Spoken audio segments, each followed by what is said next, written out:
Welcome back. Today I'm going to show you how to recreate this letter I glitch.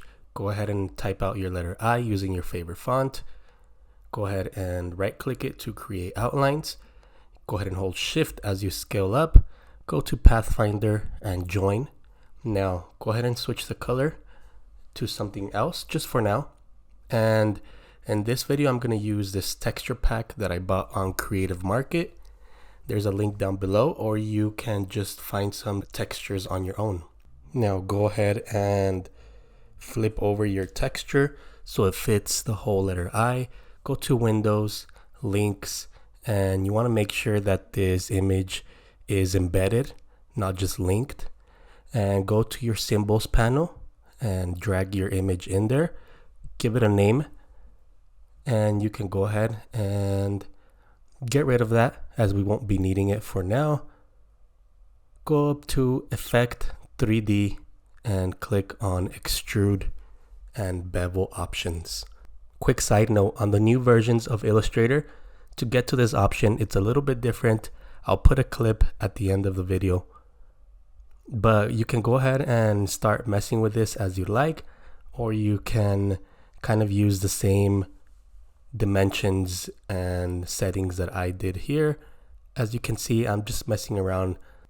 Now once you find your dimensions, go ahead and click on the option Map Art. Here you can go through the different surfaces or panels of your text or your letter, and you can see they are highlighted in red. Now go up to Symbol and click on the texture we imported, which I called Glitch 2. And you can see it populates it in the letter. Now go to the next surface, click on Symbol, add the symbol again. And if you put your mouse inside of that image, you can move the texture to your liking. And that's exactly what I'm doing here. I kind of want to make it fit with the previous portion that I filled in. And I'm going to go ahead and keep going through the different surfaces and adding my glitch texture. And I'm going to go ahead and fast forward that, but you get the point here.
Okay, we're back.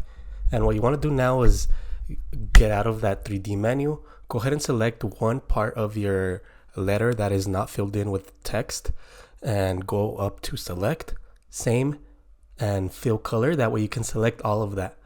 And you want to get rid of the fill color and add a stroke like I just did. And you want to go to your Pathfinder and join that area. Now for this purpose, I filled it in with the pink gradient just so you can see what I'm talking about here. And I'm going to import one more texture from my texture pack. Again, you feel free to borrow some from the internet. And what I'm going to do here is I am going to place it where I want, maybe make it a little bit bigger. I'm going to Command C and Command B to paste that in the back or move it to the back. And I'm kind of trying to figure out where that texture is going to fit in that gradient that we added, or to the rest of our letter I. And if you right click and create Make Clipping Mask, it's going to fill that in. But you have to select both the texture and the shape. Now, I'm not really too happy with the way this looks, so I'm going to just Shift that texture so that it's facing vertical instead of horizontal. To do that, I can go to my layers panel, open up my clipping mask, select the texture by itself. As you can see, it's selected now. And if I zoom out with Command minus and shift that vertically, you can tell I get a much more interesting texture here. And so this is it for this tutorial. I hope you liked it. Please like and subscribe and all that good YouTube stuff. And now I'm going to go ahead and play the updated version of how to do 3D in Illustrator. So here I am. Go ahead and type your letter, create an outline. This time you're going to go up to Effect, 3D and Materials, 3D Classic, and you can choose from the classic versions of 3D there.